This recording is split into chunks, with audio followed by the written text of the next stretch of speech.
Guys, what the hell happened at the weekend? I mean, this whole Venezuela situation. I just woke up and I just saw that, the US, was attacking Venezuela. I was like, why? Like, what's going on here? Are we, because there was no, maybe because I don't follow it that closely, but there didn't seem to be much build up to this.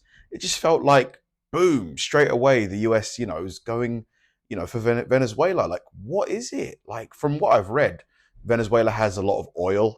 I'm hoping it's not because of the oil. Apparently, the leader there, Maduro or something like that, isn't a good guy. I'm not sure. I don't know. But what is going on? Why is the United States actively preparing for war in the Southern Caribbean? To answer that, we have to look at the massive reactivation of Cold War infrastructure that has been dormant for decades. What is happening at the Roosevelt Roads Naval Station in Puerto Rico? Once the largest U.S. naval base in the world, this facility was closed in 2004. But reports indicate it is being rapidly brought back online. The U.S. military is turning this civilian zone back into a forward operating base. And what about the Henry E. Rolson Airport? Located in the U.S. Virgin Islands, this isn't just for tourists anymore. It is being transformed into a logistics hub to support heavy military transport. But why is the U.S. doing this right now? There are Yeah. two main triggers. Is it because of Russia and China? Yes. Intelligence suggests that Moscow and Beijing are not just visiting Venezuela, they are attempting to set up permanent military bases. The U.S. sees this as an existential threat. Yeah, but I mean, does Russia and China setting up bases in Venezuela mean that the US now has to start bombing Venezuela? Like, is that enough? It might be. I don't know. I'm not a military expert, but it kind of feels a bit like uh, an overreaction, but let's A see. violation of the Monroe Doctrine that they cannot ignore. Is it about the oil? Absolutely. We are already seeing the precursor to war. U.S. Coast Guard helicopters have been spotted intercepting and seizing oil tankers leaving Venezuelan waters. They are choking off the regime's cash flow before the real shooting starts. If an attack happens, what ships are already in position near Puerto Rico? The U.S. Navy has assembled a specific kill chain. They're using the USS Jason Dunham Arleigh Burke-class destroyer.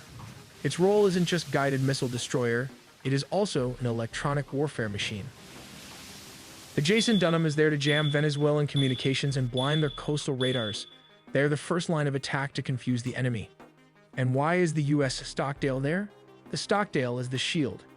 Equipped with advanced Aegis missile defense systems, its job is to shoot down any anti-ship missiles Venezuela fires back at the fleet.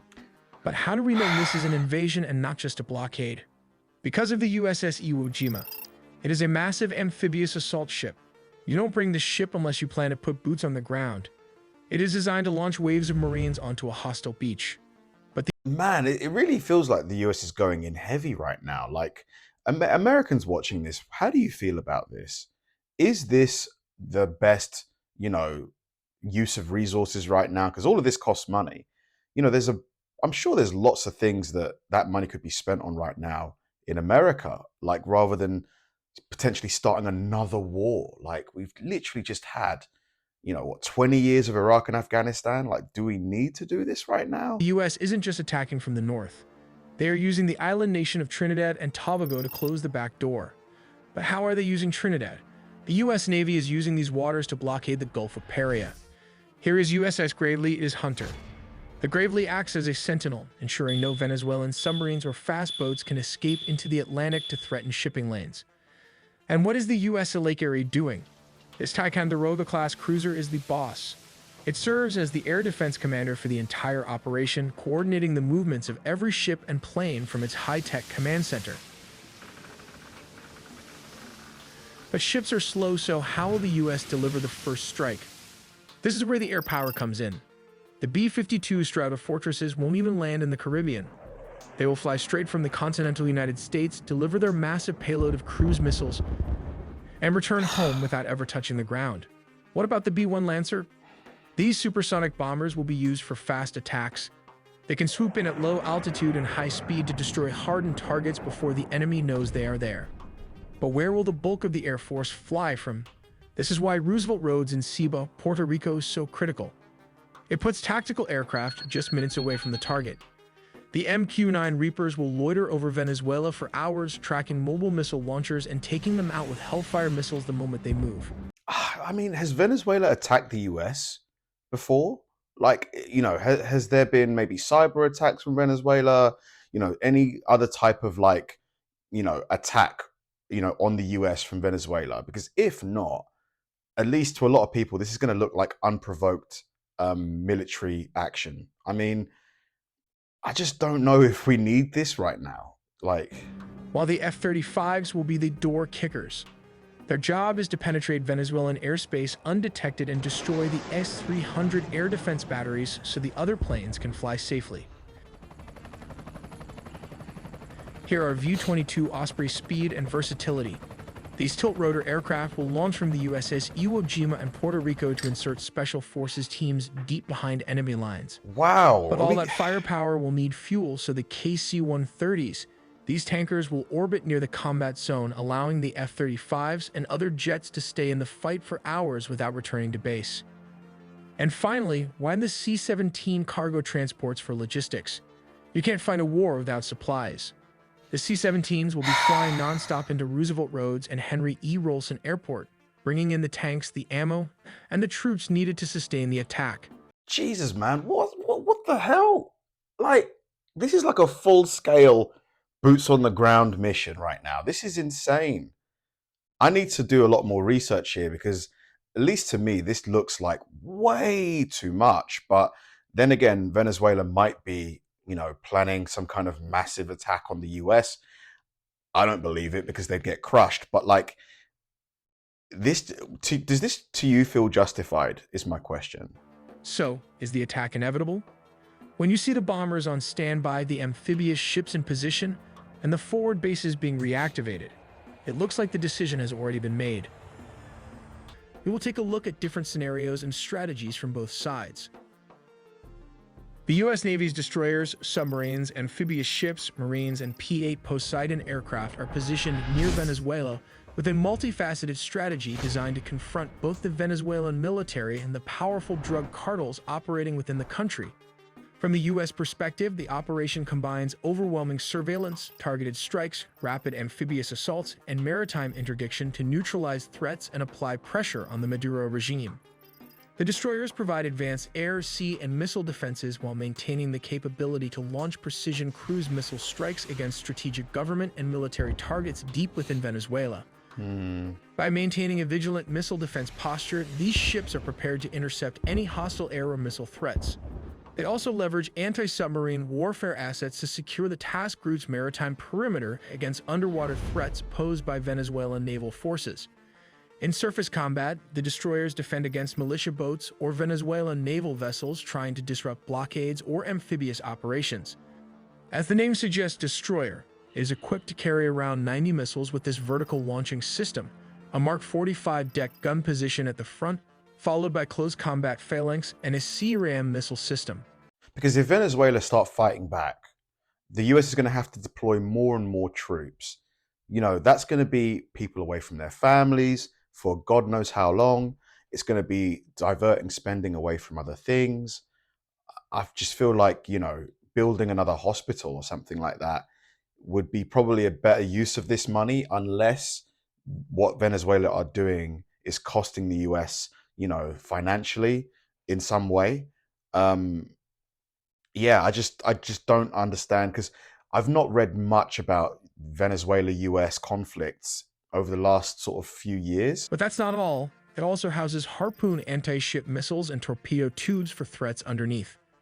And if that's not enough, there's a submarine hunter-killer Seahawk equipped with sonar and torpedoes featured in the upcoming video. These warships are designed for destruction and defense, but they are not suitable for invasion. But how do you launch a land invasion from the seas? The answer is these amphibious assault ships are specialized warships designed to deploy and support ground forces during military operations, particularly in hostile or contested environments. They resemble small aircraft carriers but are primarily focused on launching and supporting helicopters, vertical or short takeoff and landing VTOL aircraft like the MV-22 Osprey and F-35B Lightning, and amphibious landing craft. The amphibious ships carry thousands of Marines trained for quick expeditionary raids and large-scale amphibious assaults. These Marines would execute precision strikes on cartel strongholds, government command centers, or key coastal infrastructure. Their urban combat training equips them to seize airports, communication hubs, and other critical points, potentially working in concert with opposition forces inside Venezuela. If this is about going after the cartels in Venezuela, is this also happening in Mexico with the cartels there? Like, why is it that it's the cartels in Venezuela that are getting all of this, military effort put against them compared to the ones in Mexico or anywhere else in the world, Colombia? Why Venezuela? Is it because of the oil, which, you can't ignore? Like, Here comes the nuclear-powered attack submarine operates covertly and silently along Venezuela's maritime approaches. It collects vital intelligence by intercepting communications and monitoring naval activity. It can deliver surprise, long-range missile strikes to disrupt regime command and control, jam air defenses, or destroy military facilities. Its presence also deters any third-party naval reinforcements from countries like Russia or Iran, complicating any attempt to bolster the Maduro regime. The P-8 Poseidon aircraft extend the task force's eyes and ears over a vast area. They conduct continuous intelligence, surveillance, and reconnaissance flights deep into Venezuelan airspace and waters, tracking air defense installations, military movements, and cartel smuggling operations. These aircraft work closely with surface and underwater naval assets to designate targets for missile strikes and monitor submarine activity.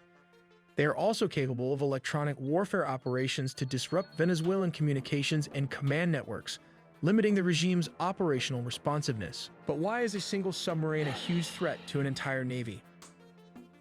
The answer is these torpedoes. So let's take a look at how it works. Pressurized air propels the torpedo toward its target. Step number 2. A piston engine with propellers maximizes the torpedo's speed. Step number 3.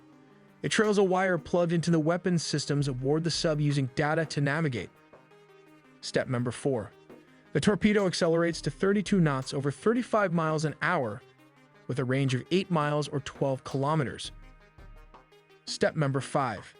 As it nears its target, the wire is cut and its sonar takes over navigation. Step number 6. If a torpedo misses its target, it can circle back and starts hunting the target with its sonar. wow, that's pretty crazy, to be fair. This one torpedo has the explosive power of 1,200 pounds of TNT. And I guess you do not want to be at the receiving end of this weapon. But reports suggest that new breed of barracuda torpedo or supercavitating are going to be the latest upgrades.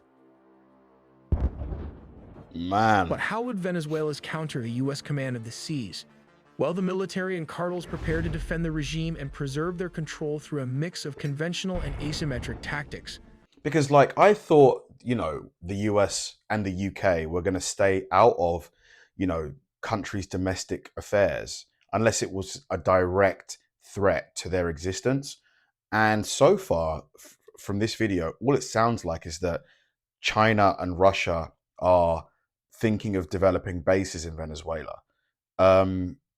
Is that enough of a threat to spend billions of dollars on invading Venezuela? It might be. Any military guys watching this, let me know if you think it is justified. The Venezuelan military, although smaller and technologically less advanced, relies on knowledge of local geography, layered air defense sites, and large-scale militia mobilization, reportedly numbering over 4.5 million, to counter amphibious assaults and defend key infrastructure. The military employs coastal and naval patrols to challenge U.S. naval operations and uses missile systems to threaten incoming aircraft and ships. The Venezuelan cartels, deeply intertwined with some military elements, use their familiarity with the terrain, fast boats, and smuggling networks to complicate maritime interdiction. Their tactics include evading surveillance through irregular routes, blending with civilian traffic, and leveraging the dense jumbled terrain for cover against raids. Thus, the likely conflict scenario involves layered U.S. efforts to monitor and interdict cartel trafficking by leveraging aerial surveillance and naval interdiction, combined with submarine strikes and missile attacks against regime military infrastructure to degrade their response capability. While U.S. amphibious forces would act decisively to seize strategic points, suppress resistance, and isolate Maduro's loyalist elements, This is how Venezuela would mount a hybrid defense combining conventional military resistance, local militia networks for asymmetric warfare, and cartel tactics to sustain illicit operations and slow U.S. advances. This complex confrontation reflects both sides' strategic priorities. The U.S. pushes to dismantle narcotics networks and exert regime change pressure with overwhelming technological and tactical superiority, while Venezuela relies on numerical militia mobilization, intimate knowledge of the terrain, and asymmetric tactics to counterbalance its technological and firepower disadvantage. And finally, here comes Russia. Russia is likely to supply Venezuela with long-range drones like the Shahed and Geran drones.